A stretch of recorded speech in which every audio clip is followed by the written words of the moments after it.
So this is problem 1 from our sample quiz from chapter 3, section 1 through 3. We'll do these separately, and then I'll give you a chance to do a sample problem that's similar.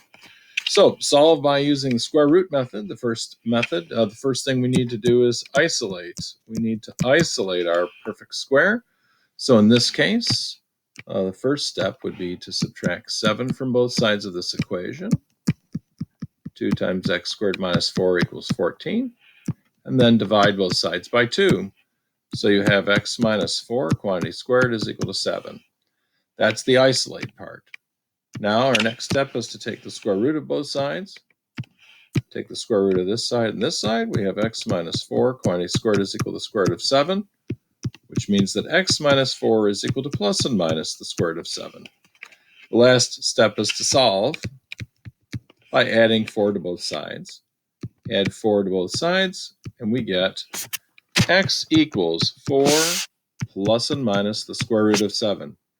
That's the answer for number 1, using solving by isolating by the square root method.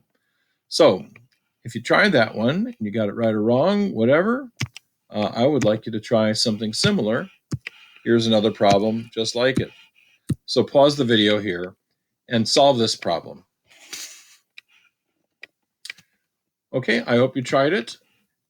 Here's the isolate step would be subtract 9 from both sides. So we have negative 3 times x plus 6 quantity squared is equal to negative 45.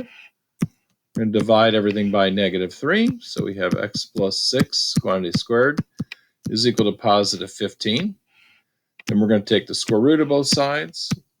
So with the absolute value of x plus 6 is equal to the square root of 15. And the square root of 15 doesn't break down, which means that x plus 6 is equal to plus and minus the square root of 15.